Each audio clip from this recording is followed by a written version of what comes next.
স্বার্থকে দেখা হয়েছে। এই চুক্তি কার স্বার্থে, কার ইন্ধন, এবং এই চুক্তির সাথে অন্তর্বর্তীকালীন সরকারের যারা জড়িত তারা সম্পূর্ণভাবে দেশ বিরোধী চক্রান্ত করেছে, এবং এই দেশ বিরোধী চক্রান্ত অবশ্যই হয়েছে। এই চুক্তি সম্পূর্ণ জনগণের সামনে প্রকাশ করতে হবে, এবং যারা এই চুক্তির সাথে জড়িত তাদেরকে আইনের আওতায় এনে বিচার নিশ্চিত করতে হবে। এবং আমরা দেখেছি নির্বাচন পরবর্তী সময়ে দেশে যে অরাজকতা এবং বিশৃঙ্খলা, সেখানে আমরা দেখেছি সরকারি দলের কর্মীদেরকে আমরা দেখেছি, এবং অন্যান্য দলেরও কর্মীদের সাথে আমরা সেই বিশৃঙ্খলার সাথে আমরা জড়িত দেখেছি।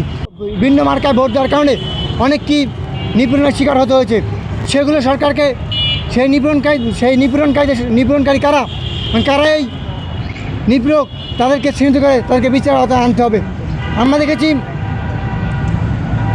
রমজান আসার পরই, নির্বাচিত সরকার আসার পরেই আমরা দেখেছি দ্রব্যমূল্যের যে ঊর্ধ্বগতি সেটি সরকারকে নিয়ন্ত্রণ করতে হবে, এবং সেটি নিয়ন্ত্রণ করার মধ্যে দিয়ে জনগণের পক্ষে জনগণ তাদের ন্যূনতম তাদের স্বার্থ রক্ষা হয়, এবং তাতে জনগণ যাতে সুন্দরভাবে এই রমজানের মধ্যে বাজার করে সুন্দরভাবে তারা জীবন পরিচালনা করতে পারে সেটি নিশ্চিত করতে হবে। এবং আমরা দেখেছি আমাদের সড়ক মন্ত্রী শেখ রবুল ইসলাম একটি বক্তব্য দিয়েছেন। সেই বক্তব্যে তিনি বলেছিলেন যে সড়কে মালিক এবং শ্রমিকদের সমঝোতার মাধ্যমে যেই টাকা নেওয়া হয় সেটি নাকি চাঁদাবাজি না। তিনি এই বক্তব্যের মধ্যে দিয়ে স্পষ্টভাবে চাঁদাবাজদেরকে উৎসাহিত করেছেন। এই চাঁদাবাজদেরকে এবং এই বক্তব্য তার প্রত্যাহার করতে হবে।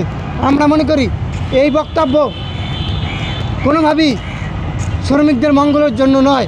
আমরা অতীতেও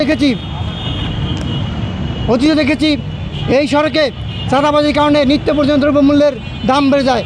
ওই উত্তরাঞ্চল থেকে যখন এই ঢাকায় কোনো একটি সবজি আসে, সেই ট্রাকের সেই গাড়ির যে পরিমাণ টাকা দিতে হয়, সেটি আস্তে আস্তে সেই পণ্যের যে পরিমাণ দাম বৃদ্ধি পায়, সেই পণ্যের লাভ যিনি উৎপাদন করে কৃষক তিনিও পান না, এবং যিনি ক্রয় করেন তিনিও সেই লাভটি পান না। সেই লাভটি আসলে মধ্যভোগী যারা এখানে থাকেন, এই সড়কে যারা এই চাঁদাবাজির সাথে যুক্ত, তাদের লাভ হয়।